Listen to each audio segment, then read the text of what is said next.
kita masuk di chapter 24 ya. Di video kali ini kita akan ngebahas tentang harmonic pattern. Pada chapter sebelumnya kita udah ngebahas tentang chart pattern. Tahukah teman-teman bahwa sebenarnya ada pola lain yang bisa digunakan ketika kita menggunakan strategi supply demand, dan baik chart pattern atau menggunakan harmonic pattern ini kita akan gunakan sebagai sebuah confluence. Atau kita bisa dalam bahasa yang sederhana adalah kita akan gunakan ini sebagai informasi tambahan saja. Kita percaya bahwa history repeat itself itu benar-benar terjadi di market. Adalah merupakan sebuah pola yang merupakan cerminan dari para pelaku pasar itu sendiri, di mana faktor fear dan faktor greed itu tercermin pada pergerakan harga itu sendiri. Tetapi satu hal yang menjadi kata kuncinya adalah pastikan teman-teman tahu sudah paham betul menggunakan support resisten dan menggunakan supply demand. Karena nantinya wilayah-wilayah terjadinya sebuah price reversal zone ini akan berada pada titik-titik di mana pantulan harga terjadi baik pada area support resisten atau pada area supply demand. Yuk kita langsung lihat di chart beberapa contoh dari harmonic pattern. Apa perbedaan mendasar antara harmonic pattern dengan menggunakan chart pattern? Harmonic pattern ini lebih cenderung melakukan entry dari counter trend dengan memanfaatkan sebuah pola yang terjadi, dan biasanya ini adalah pola dari counter trend. Sedangkan yang lebih aman sebenarnya adalah menggunakan chart pattern. Saya secara pribadi, secara personal akan lebih menganjurkan teman-teman untuk menggunakan selalu entry follow the trend. Ya. Tetapi dalam beberapa kasus juga ternyata menggunakan pola dari harmonic pattern ini sangat-sangat efektif juga dilakukan. Akan tetapi teman-teman harus tahu di mana lokasi-lokasi terbaiknya. Biasanya yang saya ambil adalah berada pada wilayah dari extreme zone-nya, oke. Saya ambil contoh. Ini adalah sebuah pola dari pair dari AUD USD. Kebetulan saya menggunakan acuan dari time frame weekly. Nah, teman-teman bisa lihat contoh yang pada di area ini adalah terjadinya sebuah pola dari bearish crab pattern. Bagaimana market saat terjadi sebuah kenaikan, di sini kita melihat terjadinya bullish market. Dan yang kita lihat selanjutnya adalah terjadi sebuah pola yang kita sebut sebagai sebuah pola dari bearish crab pattern. Ada beberapa pola yang kita harus tahu ketika kita menggunakan pola harmonic pattern ini sendiri. Oke, dan perhatikan yang terjadi kemudian adalah terjadi sebuah pembalikan. Ini adalah plan awal ketika saya menggunakan skenario dari sebuah pola yang kita sebut sebagai sebuah pola dari bearish crab pattern. Akan tetapi yang cukup menarik adalah mengapa kita gunakan sebagai area terbaiknya, karena berada pada wilayah dari area maksimum pin level. Dan perhatikan di sini terjadi sebuah breakout, ya, terjadi breakout structure. Kemudian market membuat sebuah pergerakan yang lumayan signifikan dan akhirnya menuju kepada area pentingnya atau area point of interest jika Anda menggunakan smart money concept. Sehingga kita akan menemukan sebuah pola. Nah, perhatikan terjadi kemudian adalah sesuai dengan ekspektasi yang kita harapkan, harga benar-benar terjadi sebuah rejection, dan perhatikan terjadi drop yang signifikan. Dan begitu luar biasa kita mendapatkan sebuah tren awal di mana harga benar-benar terjadi sebuah rejection. Disinilah menjadi area pentingnya gitu ya. Nah, dengan melihat semacam ini maka Anda akan mendapatkan sebuah ide bahwa ini juga bisa dilakukan ketika Anda paham tentang harmonic pattern. Berbicara tentang harmonic pattern ini tidak terlepas daripada menggunakan dari Fibonacci retracement. Sehingga ketika Anda menggunakan sebuah pola dari harmonic pattern, perhitungan dari Fibonacci ini menjadi hal yang sangat-sangat krusial. Baik pola lag dari XA, kemudian A ke B, B ke C, dan C ke D. Ada aturan-aturan khusus yang nanti kita akan bahas. Saya akan contohkan beberapa contoh berikut. Dan perhatikan contoh ini adalah sebuah pola di mana saya expect kemungkinan besar harga akan terjadi sebuah kenaikan pada sebuah wilayah dari area drop base rally. Contoh ini adalah pair Euro NZD, dan perhatikan terjadi kemudian adalah ya sesuai dengan skenario awal, kemudian akhirnya harga bergerak rally. Pola dari harmonic pattern ini sendiri ada yang disebut sebagai price reversal zone. Di area mana price reversal zone-nya? Di area pada contoh kasus ini adalah terjadinya pada bagian leg D. Jadi leg D kita asumsi itu adalah membuat sebuah pola dari reversal. Ketika terjadi sebuah pola setup bullish, maka biasanya harga berada pada wilayah dari area demand atau berada pada area support. Sebaliknya ketika merupakan sebuah sell setup, maka akan sama persis di mana pola leg D ini merupakan sebuah tempat di mana terjadi sebuah price reversal zone, ya, potensial reversal zone-nya di area tersebut, ya. Jadi PRZ itu sebenarnya adalah potensial reversal zone, ya, sehingga Anda perlu tahu di mana harus menunggu sebuah level tersebut. Kemampuan Anda dalam melakukan sebuah analisa multi time frame analysis, kemudian marking zone akan menjadi sangat membantu sekali dalam kita menilai di mana kita harus menunggu sebuah konfirmasi harga pada contoh dari leg day, yaitu adalah price atau potensial reversal zone. Kita tidak menggunakan langsung pending order sell limit buy limit, tetapi yang kita bisa lakukan adalah menunggu sebuah konfirmasi harga. Saya ambil contoh di sini, ketika Anda melihat sebuah pola yang kita sudah mapping sejak awal, ya, maka yang kita lakukan adalah turun ke time frame yang lebih kecil. Jika Anda menemukan sebuah pola katakanlah terjadi pada time frame weekly, ya, kita berharap ini terjadi sebuah potensial, terjadi sebuah reversal, maka kita akan gunakan nanti di time frame yang lebih kecil. Anda bisa menggunakan acuan dari time frame H4 atau H1 karena Anda menggunakan acuan point of interest di acuan time frame besarnya, maka konfirmasi menggunakan acuan time frame yang lebih kecil. Ini adalah contoh dari bearish scrap pattern. Oke, sekarang kita bahas beberapa contoh dari pola dari harmonic pattern, ya. Oke, ini ada beberapa catatan yang mungkin Anda bisa gunakan sebagai referensi. Ada begitu banyak pola-pola dari harmonic pattern. Saya ambil yang beberapa saja, ya.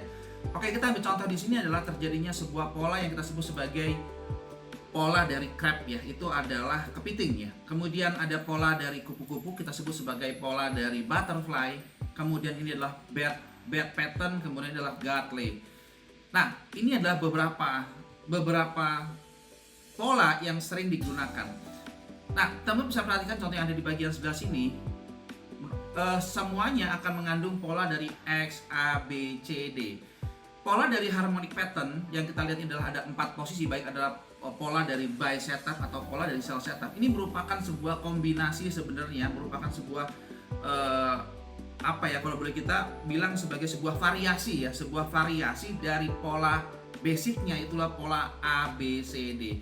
Pola A, B, C, D itu akan seperti apa? Oke, kita contoh langsung di chart. Saya menggunakan pair dari AUD USD. Nah, mari kita lihat contoh berikut adalah sebuah pola dari A, B, C, D. Pola A, B, C, D adalah merupakan sebuah pola di mana ada leg A, B, gitu ya, A, B ke C, kemudian C ke D.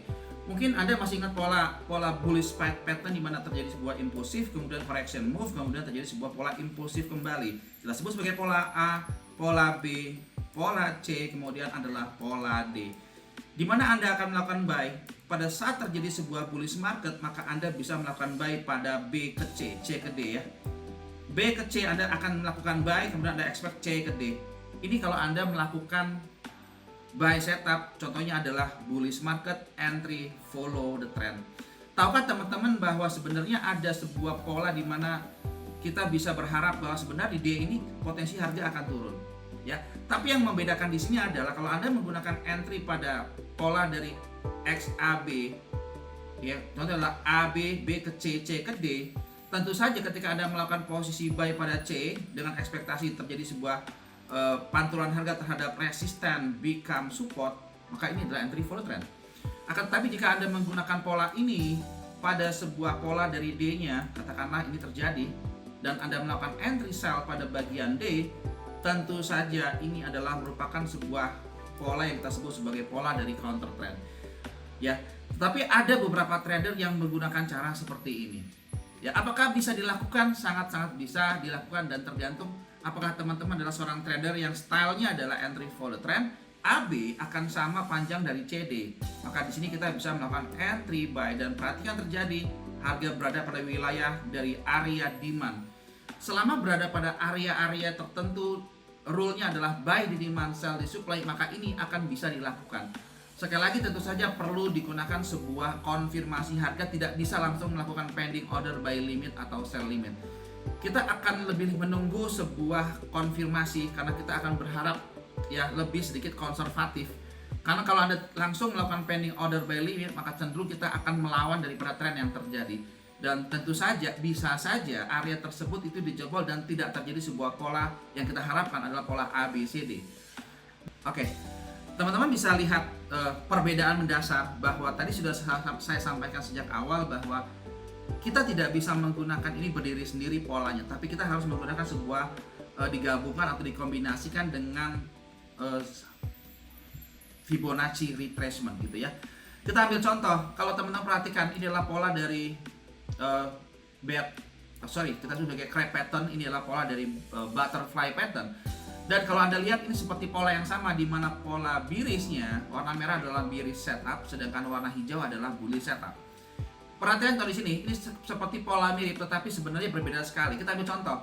Pola dari X ke A, katakanlah kita pakai yang crab ya, X ke A, maka retrace-nya biasanya berada pada wilayah dari 38,2 sampai 61,8.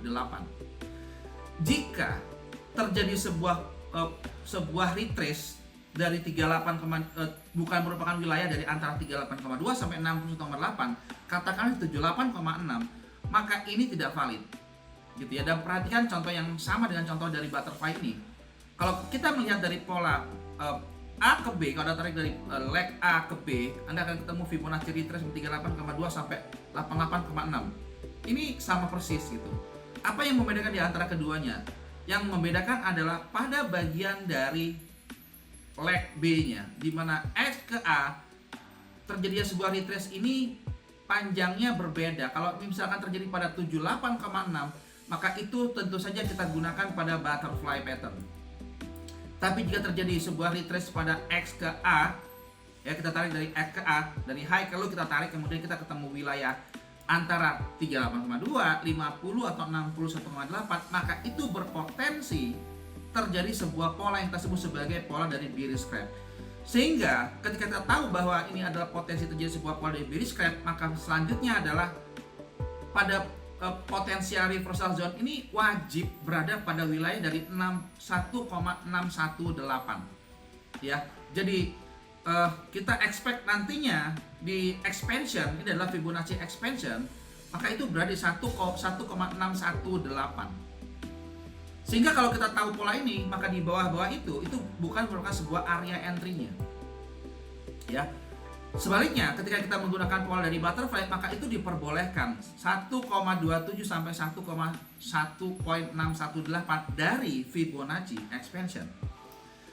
Bagaimana cara Anda menilai atau bagaimana cara Anda mengukur Fibonacci expansion? Oke, sekarang kita masuk ke pembahasan selanjutnya adalah tentang Fibonacci expansion. Di chapter sebelumnya kita hanya membahas hal-hal basic menggunakan Fibonacci retracement, yaitu kita mengukur kira-kira B ke C-nya atau koreksinya ini akan sejauh mana. Berbeda dengan Fibonacci expansion di mana kita expect target tujuan harganya itu akan sampai maksimal sampai sejauh mana. Sehingga disitulah menjadi kita gunakan sebagai referensi untuk menentukan ini potensi terjadi sebuah reversal zone. Oke, kita ambil contoh ya. Sekarang kita bahas tentang bagaimana cara penarikan Fibonacci expansion. Oke, atau kita sebut sebagai Fibonacci eksternal. Nah, teman-teman bisa lihat contoh pada bagian yang ada di bagian sebelah sini adalah contoh bagaimana kita menggunakan sebuah alat ukur. Ya, ini adalah contoh bagaimana kita menggunakan Fibonacci retracement. Nah, berbeda dengan Fibonacci dari expansion di mana kita menggunakan proyeksinya. Jika kita menggunakan Fibonacci retracement, katakanlah terjadi bullish market, maka kita akan tarik dari low terhadap high. Mari kita ambil contoh menggunakan contoh yang terjadi pada chart gitu ya. Kita bahas yang Fibonacci retracement. Fibonacci retracement, katakanlah Anda mau melihat potensi terjadi sebuah koreksi harga, katakanlah berada pada area ini misalkan, maka Anda bisa menggunakan Fibonacci retracement dari high terhadap low. Sini ya. Oke, contoh di sini. Maka tentu kita bisa expect ini adalah gelombang A, ini adalah gelombang B, B ke C, C ke D. Jadi kita gunakan Fibonacci retracement sebagai alat ukur untuk menentukan area entry. Kita expect itu adalah merupakan sebuah koreksi sesaat sebelum kembali bearish market. Jika itu adalah setup bearish, ya. Nah, bagaimana dengan penggunaan dari sebuah expansion? Bagaimana cara Anda menilai bahwa kemungkinan besar di area ini akan menjadi area target yang akhirnya membuat harga terjadi sebuah rejection? Jika kita menggunakan Fibonacci retracement menggunakan high terhadap low-nya dari sebuah impulsif, karena kita tahu adalah sebuah impulsif gitu ya. Maka dengan menggunakan Fibonacci expansion atau Fibonacci eksternalnya, maka kita bisa menggunakan cara yang berbeda, di mana kita menggunakan tarikan yang sedikit berbeda, di mana kita menggunakan dari low terhadap high-nya untuk mengukur sampai sejauh mana dia akan berhenti. Maka ini akan kita gunakan bukan 38,2-nya, tapi kita akan menggunakan expansion-nya. Kita gunakan tertingginya 1,618, kemudian 2,618 dan 1,272. Dan perhatikan contoh yang ada di bagian sebelah sini, bagaimana kita bisa melihat bahwa harga ketika terjadi sebuah koreksi ini, kira-kira itu proyeksi targetnya akan sampai sejauh mana. Dan kita melihat sekarang harga dekat-dekat dengan wilayah dari 2,618. Sehingga kita melihat bahwa ini adalah gelombang A, ini adalah gelombang B ke C. Kita proyeksikan, katakanlah Anda sudah melakukan entry sell pada bagian C. Anda tarik dari B ke C untuk mengukur sampai sejauh mana proyeksi target harganya. Inilah yang kita gunakan sebagai alat bantu, disebut sebagai potensial reversal zone. Ini yang digunakan sebagian besar trader yang menggunakan harmonic pattern. Sama dengan contoh yang kita bahas pada contoh kasus, contoh di gambar tadi adalah bagaimana kita bisa memanfaatkan ya B ke C, kita tarik, maka kita akan ketemu wilayah dari sebuah potensial reversal zone. Kalau dia berada pada area demand, maka kita bisa gunakan ini sebagai sebuah tempat untuk kita bisa melakukan posisi buy. Kita ambil contoh, pada contoh gambar di contoh di sini adalah contoh yang sama. Ini adalah sebuah pola dari bullish shake pattern. Bullish shake pattern biasanya merupakan sebuah pola di mana C melewati daripada A dan X dilewati oleh D.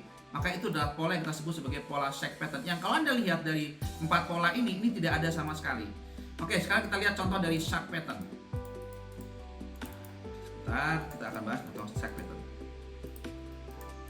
Oke, ini adalah contoh dari bullish shake pattern. Dan perhatikan apa yang terjadi di sini. Bagaimana A dilewatin oleh C, kemudian X dilewatin oleh D. Bagaimana ada sebuah pola atau ada sebuah perhitungan dari Fibonacci expansionnya ya. Di sini kita melihat ada Fibonacci expansion melewati A, maka dia harus berada pada wilayah dari 1,13 sampai 1,27 XA. Gitu ya. Jadi kita bisa expect dari B tarik ke A, kita akan ketemu targetnya. Ya, targetnya maka itu wilayah dari 1,13 sampai 1,27 gitu ya. Sama contoh di sini. Ya. Kita lihat contoh di bagian sebelah sini adalah sama persis bagaimana 1,13 ya. Kita expect harga untuk naik pada potensi dari bagian D-nya atau leg D-nya.